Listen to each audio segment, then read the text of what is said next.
Okay.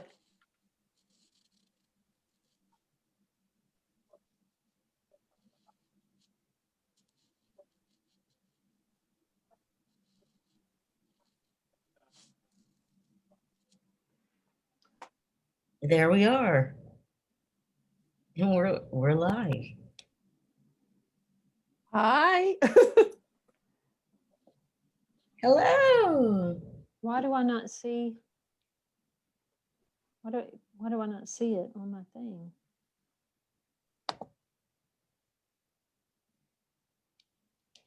Okay, statewide leadership.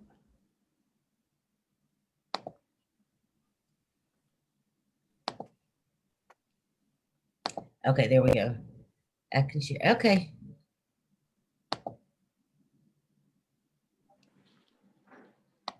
Okay, we're ready. Have we finally got it all Yes, we are figured live. out? Even we're kind of early. We're gonna get started. Oh, I'm super happy that we're live on Facebook. This is the Statewide Leadership Council's Clean Slate New Wings webinar. So how are y'all doing tonight? Good. Yeah. I'm all right. I won't get into my personal drama in live. You want to sit on Facebook? Oh, I don't want to get started. Oh man. You can give us the tea.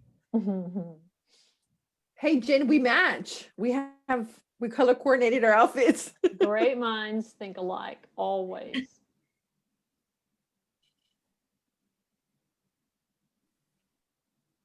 Trying to pull this up on my other tablet so I can keep track of what people are saying. Okay. Do you have it?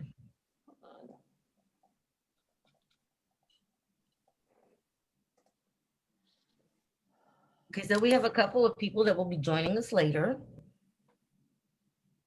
And just going to give it a couple of more minutes to see if anybody else is going to join us. If not, we're going to keep it rolling. I'm going to add into the a clean slate fact sheet. So I'm going to add that into the Facebook.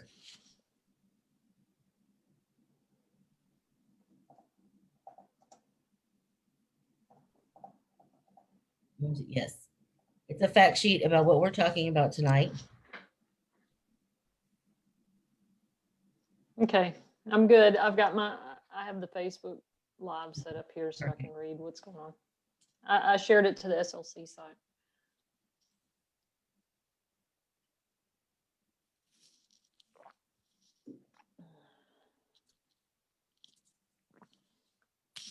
Okay.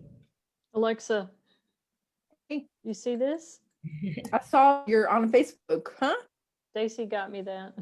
Pretty cool. Who? Daisy? Oh.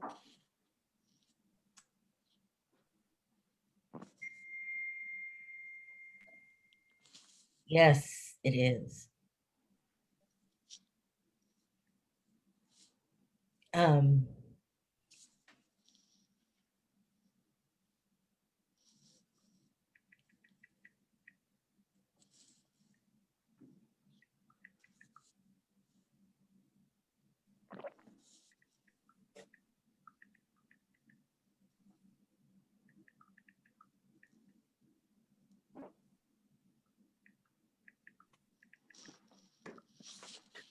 Karen. Hey, how's it going? Good. How are you doing? I'm great. I'm just pulling up the live so that I can post it. Let me see. Doug was just texting me asking me if you could share it from the Facebook page. If not, I think I can. I gotta find it.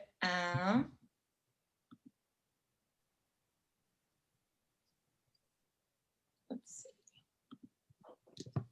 Oh, sorry, I didn't realize I hadn't gotten on video yet. I'm so bad. Hi. Hey guys, how's it going? Good. And my lighting situation's maybe like a little weird, but we're I gonna know. go. I was just telling Doug yesterday, I can't even figure this out. I have so many different lights. It's like, and especially since I feel like I had it like figured out before daylight savings went away, and now I'm like, well, how do I reorient myself so that I'm not sitting in the dark? I'm trying to figure out how to share the document. I'll share it later on Facebook so we can get started. Okay, so Erin, these are statewide leadership council members, and I'm gonna let them introduce themselves. And of course, you know me, I'm Maggie from the Texas Criminal Justice Coalition. And here comes Roderick. So I'm gonna let Jennifer introduce herself, and then we can just go around that way. Sure. Hey, everybody. My name is Jennifer Toon, and I am a part of the Statewide Leadership Council. I'm a part of the steering committee, and we're really excited to have everybody here to talk about one of our priorities. And my name is Alexa Garza. I am new to all this. I'm a former maid and just want to support our cause because it's been a while. So we just need to get some reform. Yes. Here's Roderick. Oh, okay. So, hi everybody. Roderick McNeely here. I'm a member of the Statewide Leadership Council and Steering Committee also. And this bill that we're talking about tonight, the new wings, it affects me very, very, very, very, very, very much.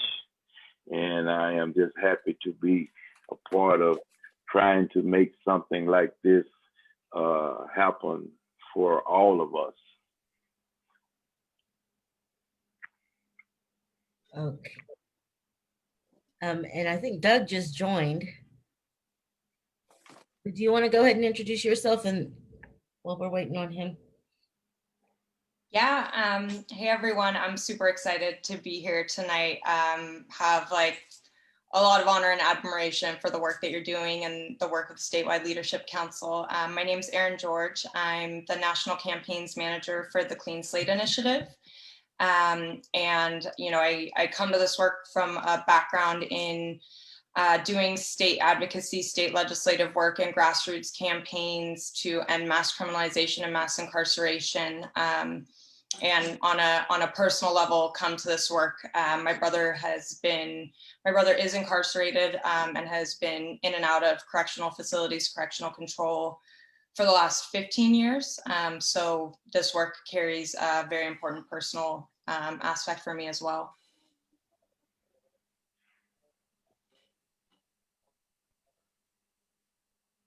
Okay, awesome. Thank you so much for being here tonight, Erin. I appreciate you donating your time. And okay, so we all know that even a minor record that's even decades old can affect everybody. I mean, can affect you for years, have a major impact on your life. Approximately 1 in 3 Americans are have some kind of criminal record. And so the Statewide Leadership Council has a vision, and that vision is called the New Wings. It's for people who have been convicted of felonies to be able to one day have our records expunged. One day. So this is our vision. It's called New Wings. And the Clean Slate Initiative is expanding expunction eligibility. And we believe that this is a stepping stone into building towards our vision and our dream. And so we are super excited that Erin we found each other, and we're going to work together to get people's records cleared and expand expand eligibility. I keep getting tongue tied on that. So we all want a system that automatically expunges eligible convictions, including felonies. Okay, I'm going to ask the questions to Aaron. So you already introduced yourself. So what is the Clean Slate Initiative? So the Clean Slate Initiative, we're a national coalition that's dedicated to advancing policies to automatically clear criminal records in states across the country. Overall, our mission is to expand opportunities for all people with criminal records and restore access to economic and social opportunity to the millions of Americans who are impacted by a criminal record, and do that in a scalable and sustainable way. Something that is really important, I think, in this work generally is also beyond the what that we're doing, like beyond the actual what we're doing is how we do it. And so I think, importantly want to just sort of add that how we do that is by centering the leadership of directly impacted people and grassroots organizations in campaigns. We work collaboratively with state partners, state leaders like the Statewide Leadership Council, Texas Criminal Justice Coalition, Texas Fair Defense Fund, and Texas Appleseed, TPPF, who we've been working with in Texas, to pass and defend legislation that expands eligibility and removes barriers to record clearance, and then ensures that that record clearance is automatic for those eligible records. We work to support state groups in building an organized constituency for policy change, reorienting public opinion around not only the issues of criminal records, but issues of mass criminalization more generally. We're really dedicated to shifting worldview and really using work around clean slate laws to develop a permanent support base for justice reform, for reform beyond there are so many things that we need to do, right? And so for developing that base of support for justice reform for the long term. We also work to cultivate relationships within states, but then also between the states we're working in and across the whole Clean Slate network, so that we're increasing our institutional power to advance our goals in the short and long term. And we also do that by working to advance racial justice and equity by transforming systems that create barriers to employment, education, housing, and beyond. In terms of some background on Clean Slate work so far, Clean Slate laws were first passed in Pennsylvania and Utah. And we've seen since then that they're increasingly being enacted or introduced across the country. Last December, New Jersey created a task force to study clean slate legislation and create a petition-based process for expungement, which is, a step in the right direction towards creating automatic expungement. In June, North Carolina, in a coalition led by directly impacted individuals, expanded eligibility for expungement and automated the expungement of a number of charges. In June, Louisiana passed 3 bills expanding eligibility for expungement and is preparing to move towards a clean slate bill. And in September, which is super exciting, Michigan passed a clean slate law that was the first state to include felonies in the automatic record clearance process. And we are partnering in active clean slate campaigns across the country. In states like Texas, New York, Connecticut, Delaware, and there are nascent efforts in a bunch of other states. So it's a really exciting moment in this movement. Yay. I know that's very exciting. You're doing so much work all over this country. So how do you think leaders with lived experience play an effective role in a successful clean slate campaign? I mean, I think across the board that the leadership of people with lived experience is essential to truly essential to any campaign that's aimed at ending mass incarceration and mass criminalization, because the reality is that lived experience is true expertise, right? Like that is expertise at the core. I think that being a part of policy development conversations is critical. I think about the ways that I've been able, being secondarily impacted by my brother's experience, have been able to look at bills and at laws and identify, like, I know that this is the intent of what you're trying to do, right? But like, this is how it'll actually play out. And so being a part of policy development conversations is so critical, because you're going to be able to see where a policy is not going to have the intended impact. You're going to be able to spot any possible like unintended consequences, right? I think about prior to coming to the Clean Slate Initiative, I was doing a lot of work on bail reform, and a lot of bail reform proposals that are out there were considering eliminating money bail, but replacing it with mass electronic monitoring, right? And creating a system of mass community surveillance. And we know that community supervision results in control that extends beyond the person who's under surveillance, and also really sets up for that like cycle of incarceration.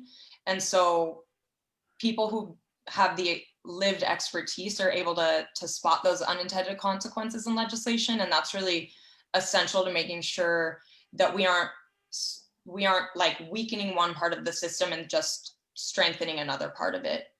And I also think that impacted leaders have the ability to understand how a given policy is going to impact their own lives and the lives of their loved ones in ways that no one else can.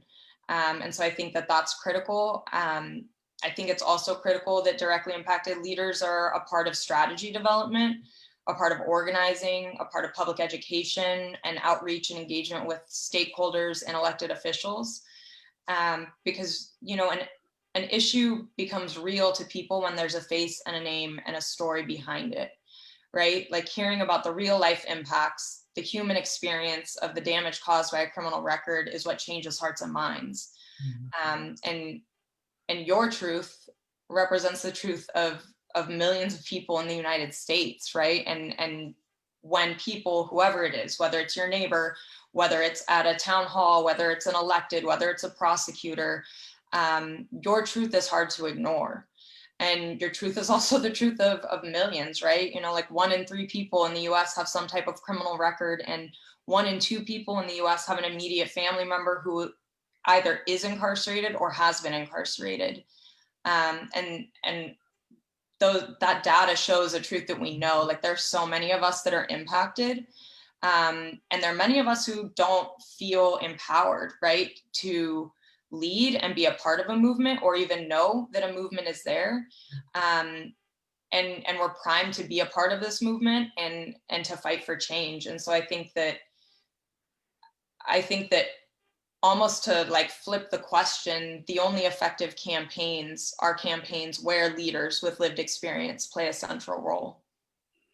I love that so much, because we encounter so many people who don't believe that their experience can do anything. And I've learned so much in the past couple of years of how much it really helps. So how do you think the Statewide Leadership Council could be most effective in this campaign? I mean, I think there are so many ways, and I think that brainstorming and being again a part of all of the process, right? I think that there's value in providing testimony and providing stories, but also your expertise and brilliance being a part of the strategy and the policy and the planning is so critical. And I think groups and organizations led by and made up of people directly impacted by mass incarceration like play a leadership role in so many of our Clean Slate campaigns. As I mentioned earlier, in North Carolina, the Second Chance Alliance is an organization that is led by and made up of directly impacted leaders. They lead the coalition and, in partnership with their coalition partners, have organized mass lobby days, town hall meetings, press and communication strategies, and like way beyond that. And that ultimately resulted in passage of the Second Chance Act, which was a law that expanded eligibility for expunging nonviolent criminal convictions, and then automated expungement of dismissed or not guilty charges. But that's just the first step in their clean slate agenda, right? Like they're going back for more. And so their leadership really is what drove that through. In Michigan, something that I feel is so powerful, there was a version of the bill, not what passed, right? A version of the bill that was introduced and impacted people and communities felt that it didn't go far enough, right? And so they organized listening sessions across the state in key districts, and they collected public opinion data from those listening sessions where they shared their stories and then asked questions about like, would you support, violent felony charges being eligible for automatic relief and automatic expungement after this amount of time, right? And here's what the data shows, et cetera. And so they collected that public opinion data which supported a stronger bill than what was currently on the table. And that ultimately resulted in the inclusion of felony charges in the final clean slate bill. And so I feel like that's such a beautiful and like powerful example of how the leadership of directly impacted people engaging with community actually like substantively changed the bill in ways that will have impact on hundreds of thousands of people. I also think what you're doing right now is so powerful, and the planning that you're doing. I tell Doug and Maggie this, like I talk about it all the time when I'm talking to folks in other states about ways that we need to be organizing and building the power of directly impacted people across the state. And I use the Statewide Leadership Council as an example, organizing and building power in key districts across the state and moving the public as well as judges, prosecutors, law enforcement on like a person by person basis to support your reform agenda is critical to the passage of clean slate and new wings legislation, but like is also critical to future reform, right? Like that work that we do on one bill or two bills or three bills, like that creates our base for future reform. And so I think those are just some ways to be most effective. I think being in continued community with each other, with our other partners on this campaign, and really thinking creatively about how we shift narrative is a really powerful way to be effective in this campaign. I was listening what you said about the listening sessions across. So if Statewide Leadership Council were to like have in every district that we have a member, like a little town hall, and just talk to them, like, look, this is what would be positive, and how would you feel about that? Would that be a listening session? Yeah, I mean, listening sessions, town halls, right? Like it's, I think agendas and, the sort of like run of show of an event can look a whole lot of different ways. And, Clean Slate and, all of the partners on the campaign are like certainly here to support, right? Like we're all in this together. But I think that, yeah, town halls town halls have played a key role in every organization or every campaign I've worked on. And prior to coming to Clean Slate, I've primarily worked at organizations that were grassroots organizations building the power of directly impacted people to lead the change that we're fighting for. And town halls have, an immense impact, right? Because you're not only trying to get people to support your issue in the moment, right? And to support a bill in a moment, but to understand the system more broadly. And, it's only half of the fight, if that, to pass the bill, right? Like we've got to defend it. We've got to make sure we can implement it. And I will certainly say from personal experience, like, on pretrial in New York, I wish we'd continue to do those town halls, on a regular basis, because inevitably what happens when you pass and you move transformative change that really challenges the narrative that the system has put forth, you get pushback, right? Like, and they come for you. And so it's like building the base of people who understand these issues, right? Like the system is designed to be complicated for a reason, right? And so the expertise that you provide in a town hall, right? And in explaining how the system actually works and what the impacts actually are, get people bought into like fighting for the reform and defending it even after it's passed and fighting for the next thing. Yes, I love that. So what do you think are some challenges and obstacles that we may encounter along the way? I mean, campaigns are hard work. It's also beautiful work, and it's like work that builds community and is like always fulfilling. I think, when I was thinking about this question, I think the greatest obstacle that I've encountered and that I foresee, us fighting back against as we fight for new wings and as we fight for clean slate is that the broad we, like societally, we've been fed a narrative that the criminal justice system keeps us safe. Mhm. We've been fed a narrative that it's actually a system that delivers justice. And so I think the biggest challenge in this work of ending mass criminalization, perpetual punishment is re-educating people, reorienting people, and creating an understanding that this system doesn't in fact deliver public safety, right? Because people having stable lives and opportunities and access to community and access to supportive services, like those are the things that actually create safe and healthy communities. And so it's really, I think our work at the deepest level is about creating a paradigm shift, right? And a shift in understanding of like who the valid and credible messengers on public safety are, right? And it's us, right? We know the things that make our lives safe.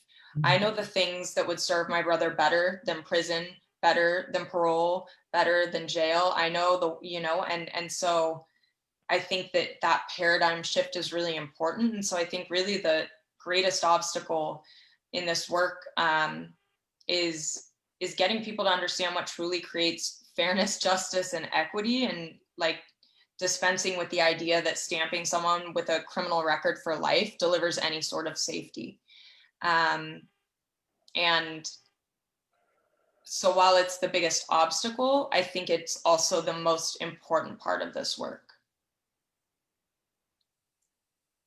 Thank you so much, Erin.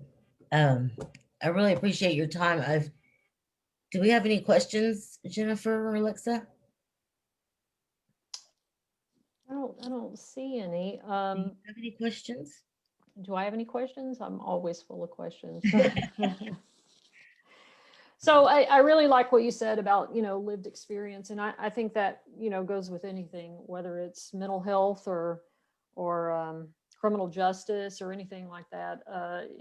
The person with the lived experience may not have the academic qualifications to be in the room, but they are the person with the most valuable knowledge, right? Because, something can be well-intended and we're like, wait a minute, that's not going to work like that. And if you transition all those people on, for instance, electronic monitoring, let me tell you how miserable and hard my life was trying to complete super intensive supervision for a year. I can't imagine people doing it without support. And they don't think about that, right? Because they're thinking, well, this sounds like a good idea. Without that lived experience narrative, it just, it lacks something. It lacks efficiency. So I'm really glad that you talked about that. So, and I think that you're right. Like the difficulties in this is that thing that we've all been taught, that the criminal justice system keeps us safe. And if you talk to community members without that lived experience, without being able to tell them about that lived experience, to just propose, hey, we would like to loosen the requirements concerning jobs or housing and allow people with felonies not to be hindered, people immediately get defensive because that person with the violent felony or the felony is an other in their mind. It's a number, it's a person. But then when you start talking about your experience, they're like, oh, I get it. Like, that's horrible that you went through that. It's like, yeah, like whatever society and media has painted people that have, been in the criminal justice system, it's a caricature and it's not real. And like you said, if you want safe communities, then we have to be involved in our communities. And it's really difficult to do that when your community doesn't want you to have a place to live or a job. But then they penalize you when you seek alternatives to that, because you have to live and you have to survive. So this is why this legislation is so important to each one of us who are watching this and who are on this call, because we've all experienced it. It's very difficult to find a place to live, and I think in a lot of ways housing comes first, like before the job and before the other things that keep us stable. Without housing, the other things can't work. And when you have a felony conviction, it's very difficult, and people don't realize that. They really don't. They have this understanding that if you do right, if you do well, if you do what you're supposed to do, well, then sure enough, you get you a job and a home. And it was like, well, I was busting my tail with 2 minimum wage jobs and I living at my parents because I'm doing what you're telling me I'm supposed to do. But I keep running into these barriers over something that happened 25 years ago. And you're not allowing me that space to show that I'm a valuable part of this community. And it does something to our morale, and it just perpetuates that cycle. So it doesn't really sound like I had a question. I just wanted to talk about how important this legislation is, and we really appreciate you supporting us and being in this space with us. I mean, I appreciate being in the space, and I think I agree. I was talking to a good friend and colleague of mine who is formerly incarcerated the other day, and just thinking about how it's almost like extrajudicial sentencing, right? Like it's like sentencing to housing instability, sentencing to financial instability, sentencing, an extrajudicial sentencing to not being able to actualize your life dreams, right? And if we are under this impression that we have created a system focused on rehabilitation, focused on second chances, there are a lot of changes that need to happen to make that real, right? And I think that that's one of the really powerful things that I've seen in the 7 months I've been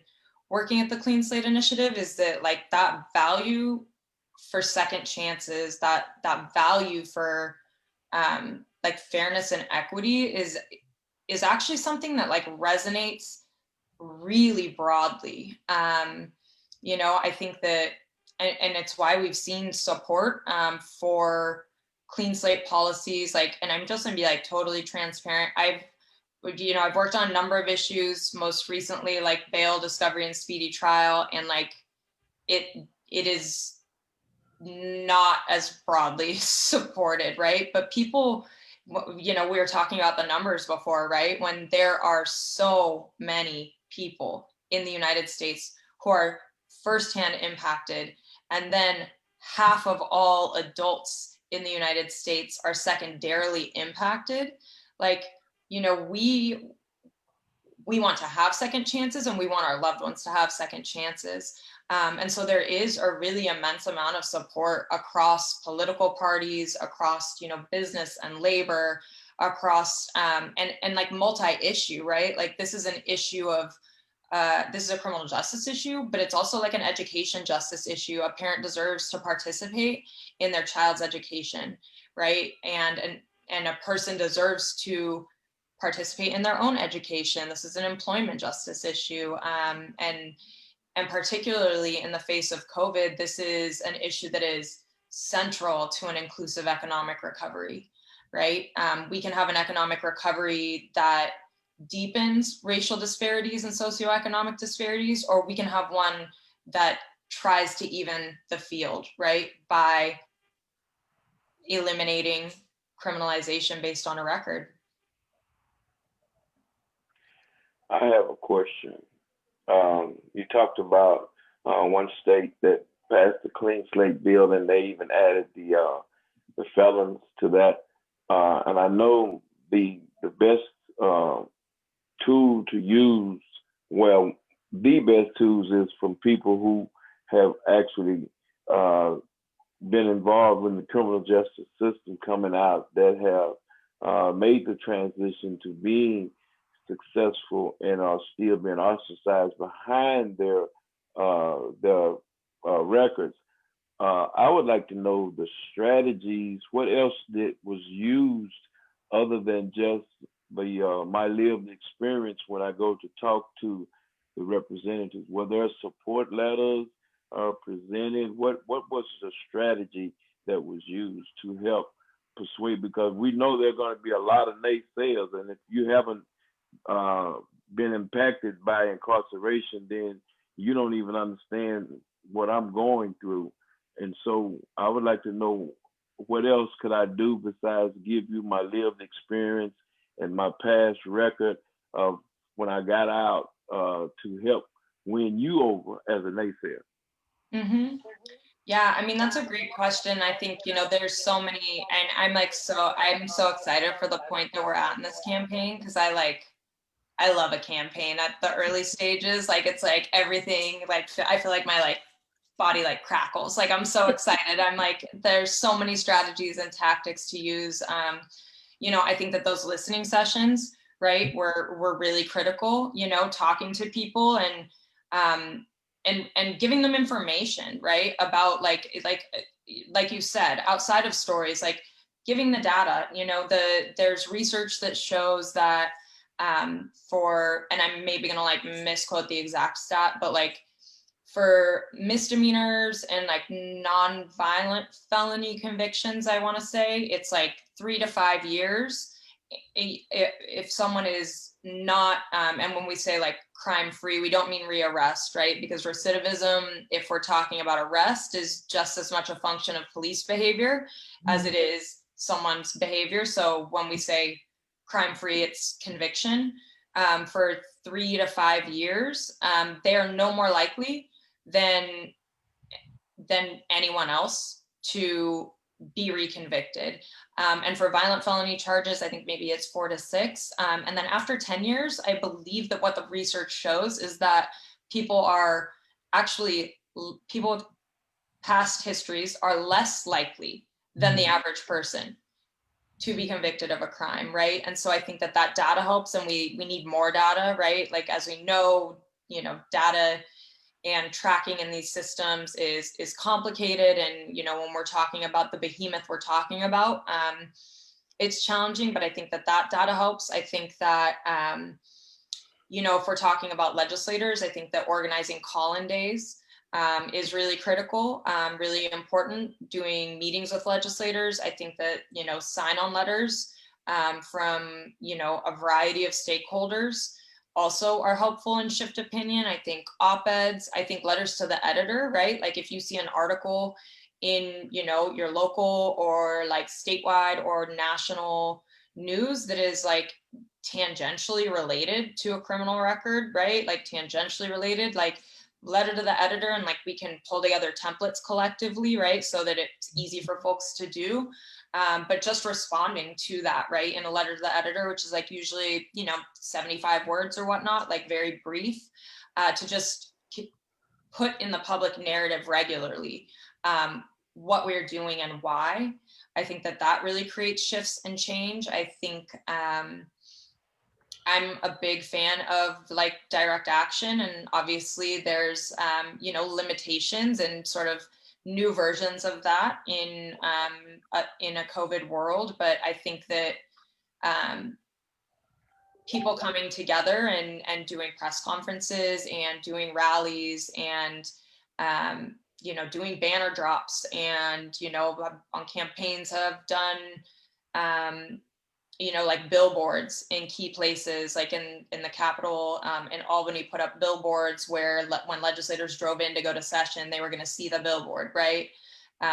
You can, actually pretty affordable to do like bus stop, ads on bus stops. And then I think just really also something that there's like really no equivalent for like person by person outreach, because at the end of the day, in my experience, you pass a bill by creating the external crisis, right? Like you need the groundswell of support that shows legislators that either like they have the support and they're not gonna get voted out of office, or like that they'll get voted out of office if they don't do this, right? And so I think that there's like, it's really like there's no substitute for like door knocking, really, right? And being like, hey, here's this issue, like want to talk to you about it, like here's some information about it, can you take this one action, right? Like do you feel like you support this? Come to a meeting.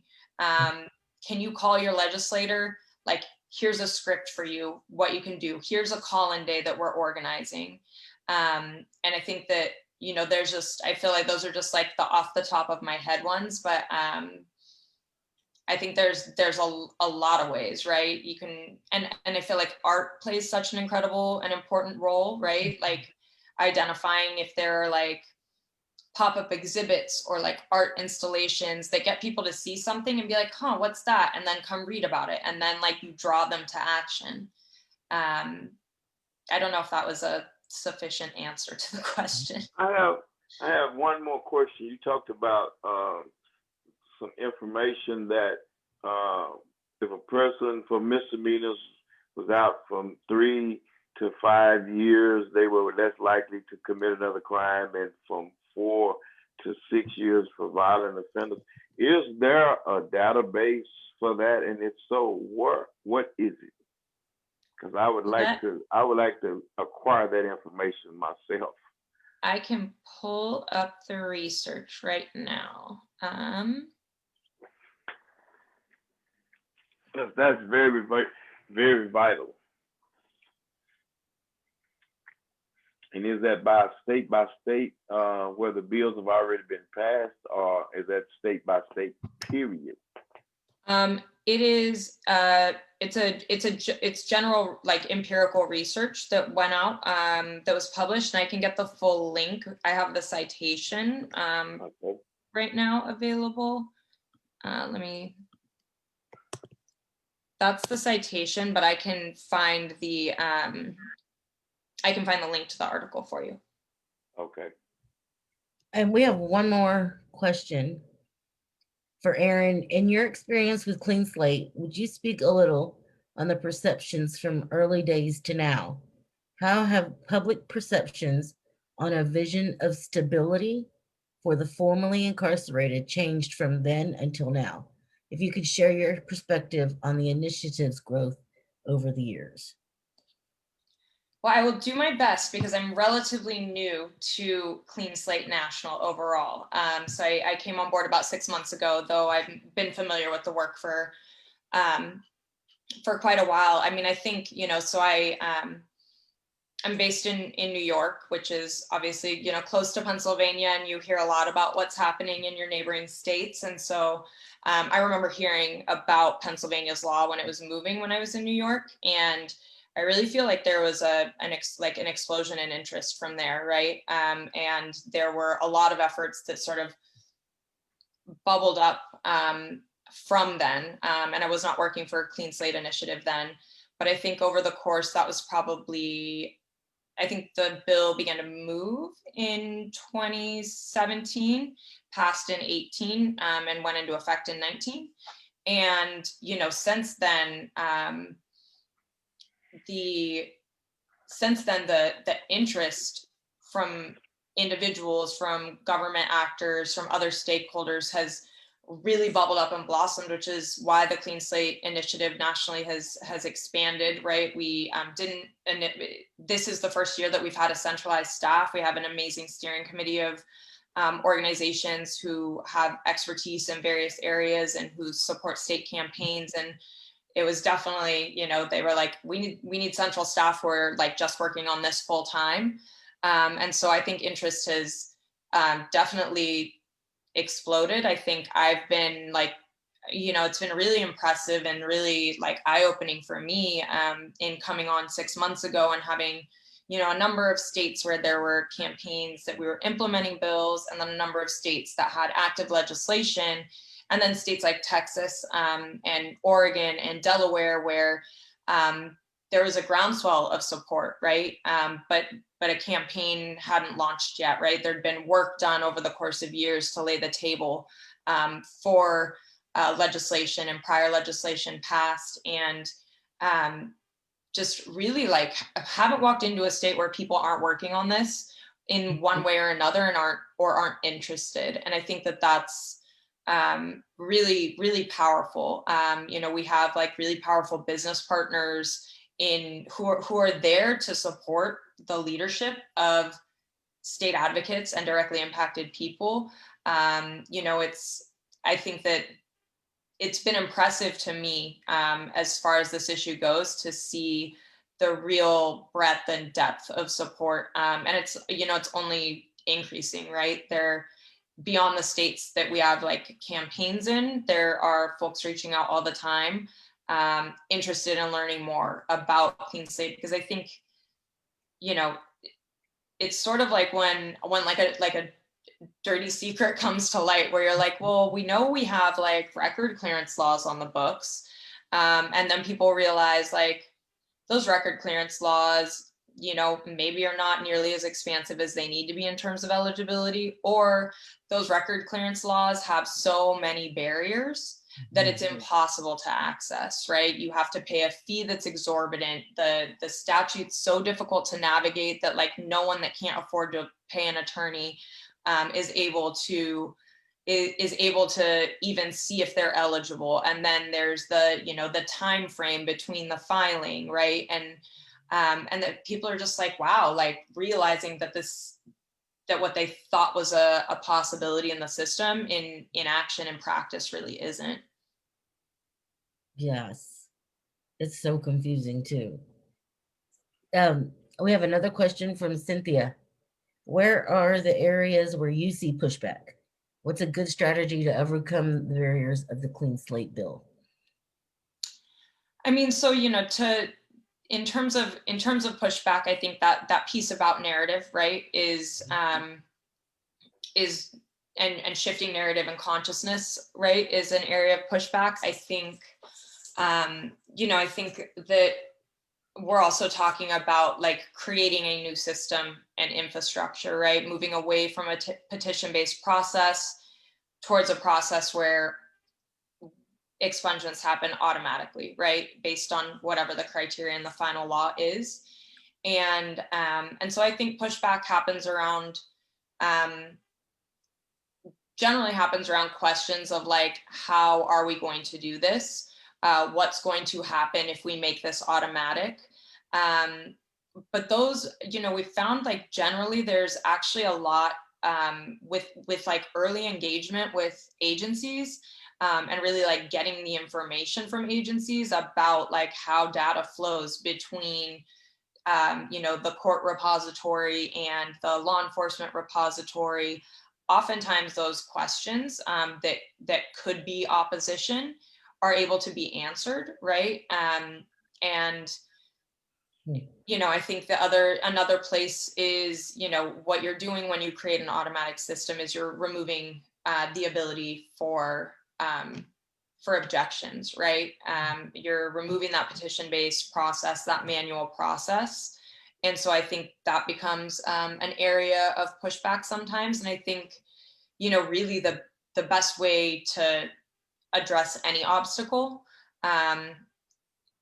is to build the base of support that doesn't see it as an obstacle, I think that like power mapping is super important, right? Like who are the people who can deliver what you want and what you're fighting for, right? Like the governor ultimately can sign or veto the bill.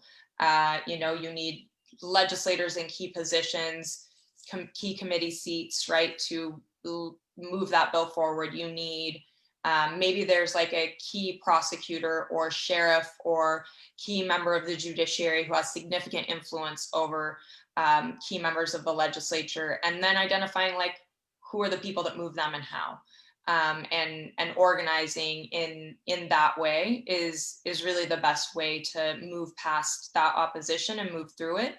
And you know, I think that's sort of the short answer. I think there are ways like, you know, you can go over the mountain, you can go around the mountain, or you can go through the mountain, and like that looks a lot of different ways. I don't know that I'd be able to do this work if like I didn't believe that like we can overcome any obstacle. Thank you so much, Erin. I've taken so many notes over here. I really appreciate your time. I know you said you could stay till 5:45, and I'm just very grateful. I'm so grateful to be here. I'm so grateful to be in community with you all. I'm so grateful to be building and learning from you, and it's going to be dope. It is dope. Thank you, Erin. Thank you. Bye. Yes, be Thanks, well. Erin. Okay. So Mark is not here, but we're going to talk to Roger. Oh, there's Mark. Let's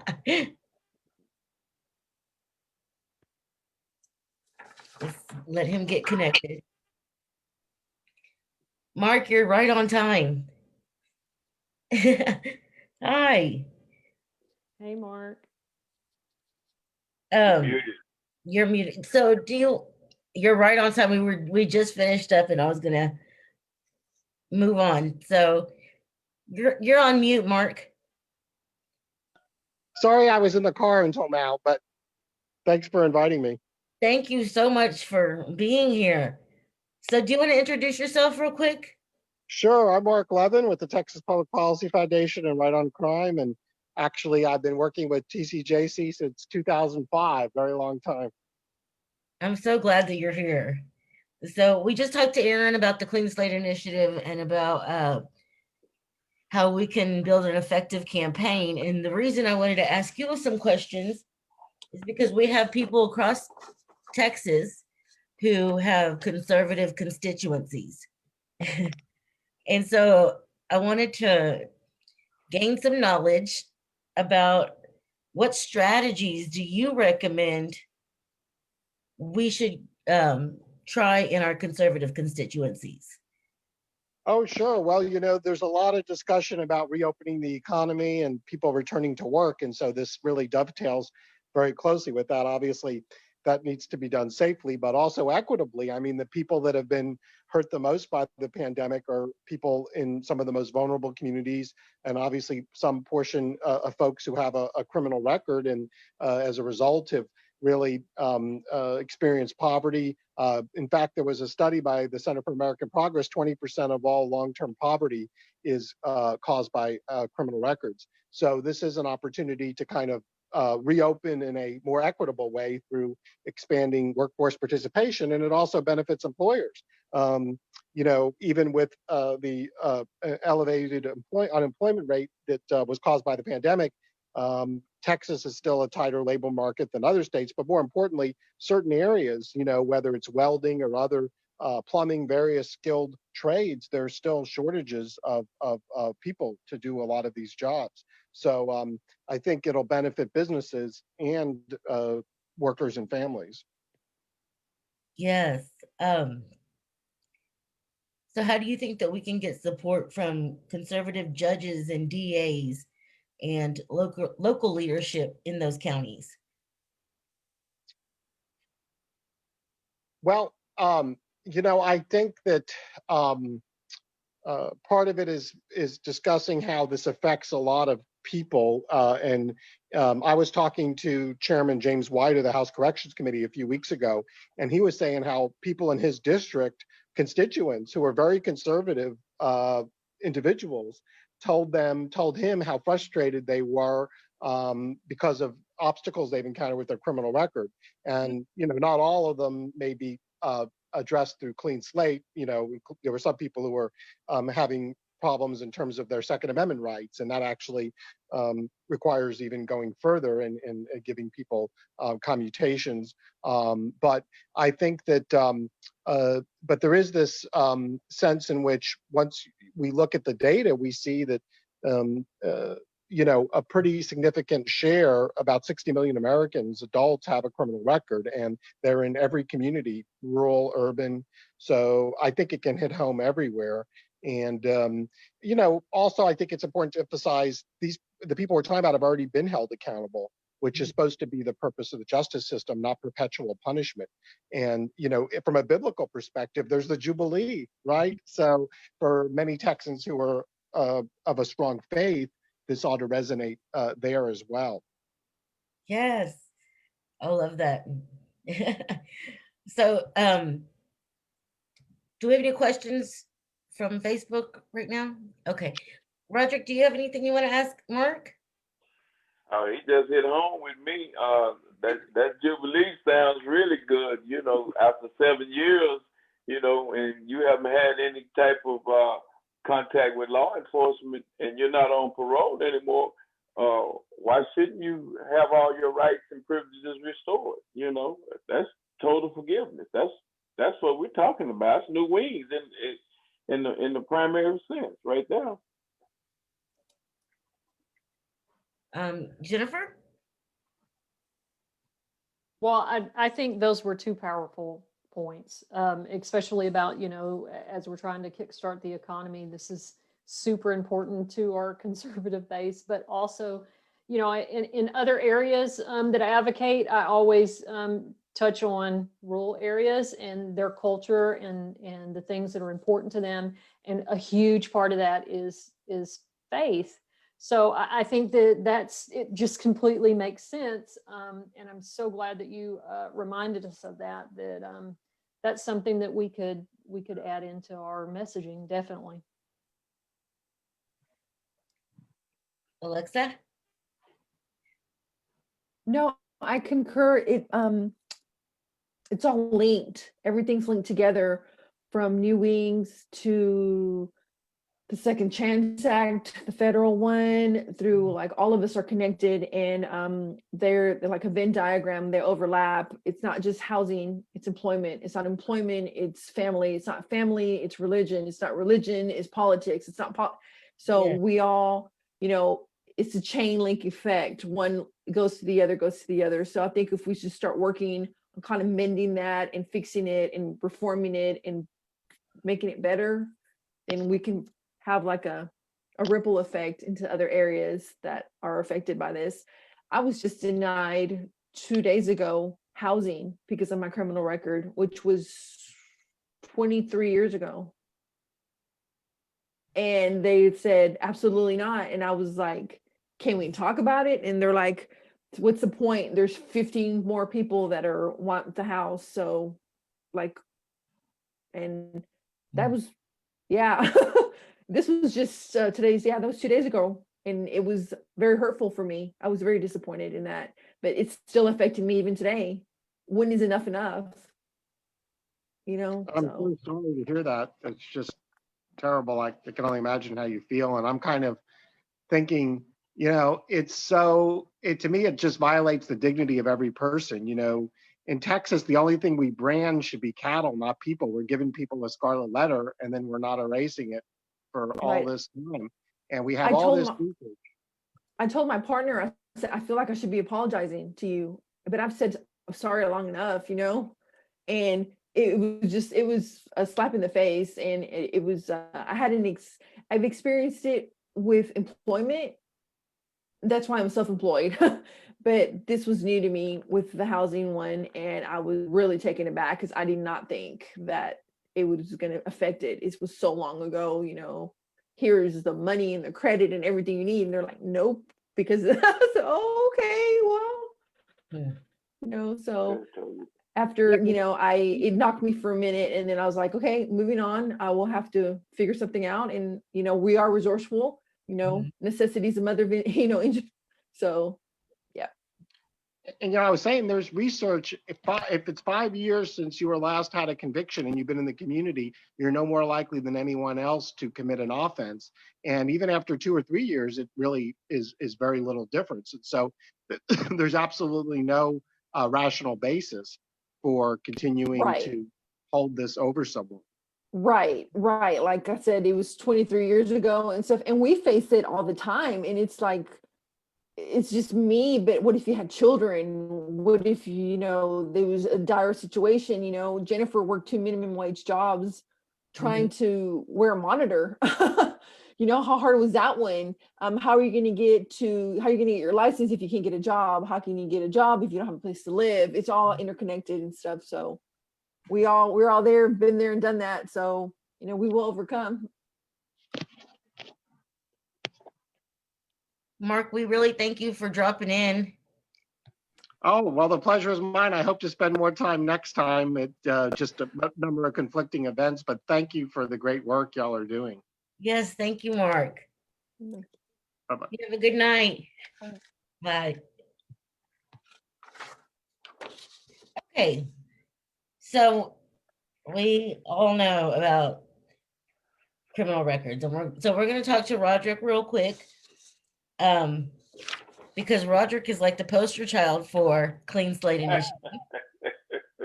He has been the biggest champion since I met him last session. So my first question for you is, Roderick, how has your record affected you? My record and this first part, I figured out a way around it, but my record kept me from being able to live in a neighborhood that I can afford to live in. When I first came home, I was trying to find an apartment, and because of your criminal background, they won't allow you to live in any neighborhood. The second chance laws allow apartments to be opened up, but all of those apartments that opened up were in high crime rate neighborhoods. So it was like you putting me back in the same environment that I come out of. And I've made up my mind to do the right thing, and I have children that I am subjecting to this type of environment. So I can't do that.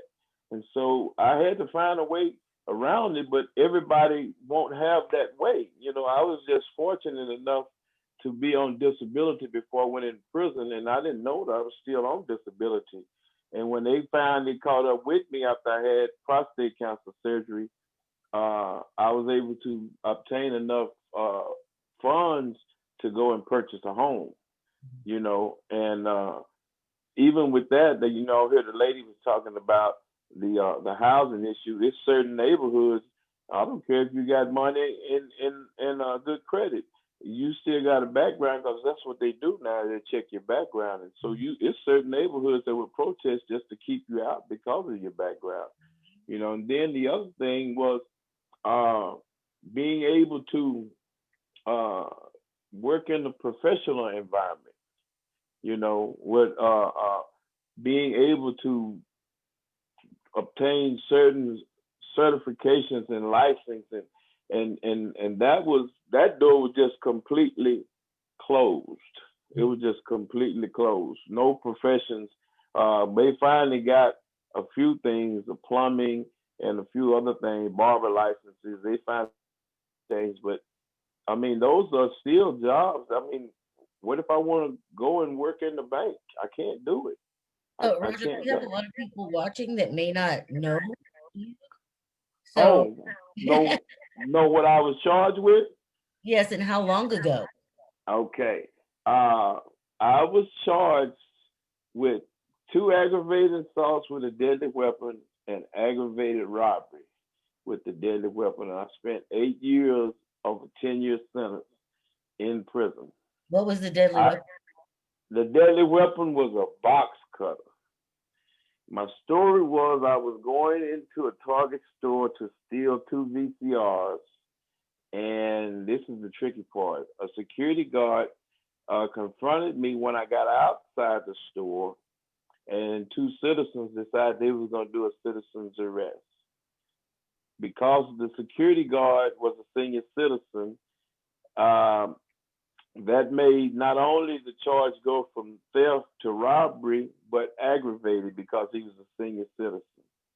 And so with the assault charges came, the guys were trying to stop me from getting in my car. I didn't put my hands on anybody. I was trying to pull away from them to get in my car to leave, and they saw a box cutter in my back pocket. And they tried to give me 25. And I couldn't afford an attorney, so I stayed in jail until they came down to something that I could do. And I did 8 years on a 10-year sentence for that. I got out of prison in 2010. I started a nonprofit organization while in prison that actually worked with prisoners, and I still do that today. And I got off of paper in 2012. And this is 2020, finna be 21, and my criminal background is still held over my head. I have not even had as much as a speeding ticket since I've been home. And they have turned a lot of the power over to the communities and to the business owners to basically dictate who that they will take in and how they operate. And it's like, I got a life sentence because after I paid my debt to society and have proven that I've been rehabilitated, I'm still held hostage. And that's not fair. It's just not fair. So And Roger, so- how ahead. would something like the new wings benefit you? I'm glad you said that. New wings would first of all, we know we have to get the Clean Slate Act.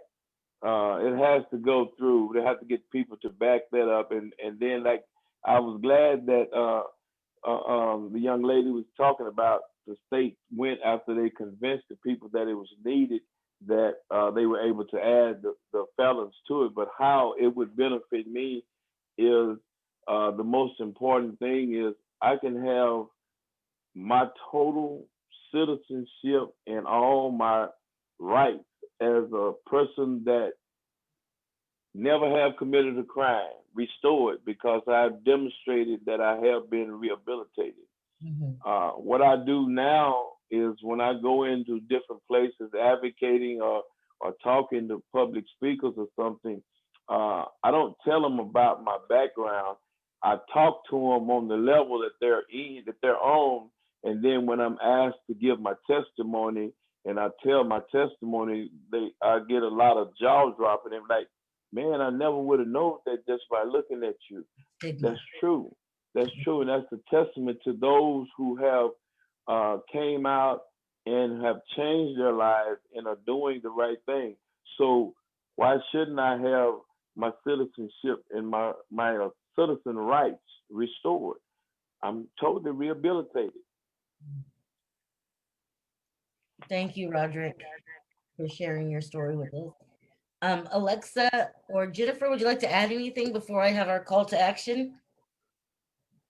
No, I think We're good. everybody that we've had this evening has pretty much said what we're all feeling, and we're just ready to put some Let's some do action it. behind it. Let's do it. Let's get it done. Yeah, so like I was thinking earlier about we all want freedom from our past so we can have the freedom to create a future, right? Amen. Amen. And the way we can do that is by building a coalition, building a team. And we need leaders in the local level. So if you are interested in helping with the Clean Slate Initiative and the new wings, please go to the Statewide Leadership Council webpage that Jen is going to put somewhere. And then So we have to enable the resources that we do have, whatever we have on our body right now. With, you know, the people in Montgomery, Alabama, all they had were their feet when they protested, but they used their feet to get out and go.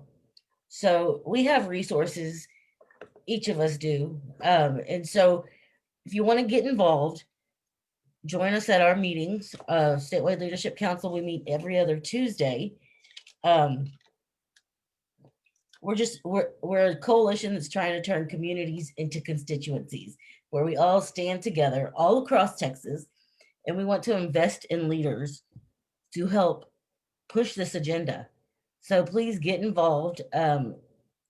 Like Aaron said, we have support. We just need the team.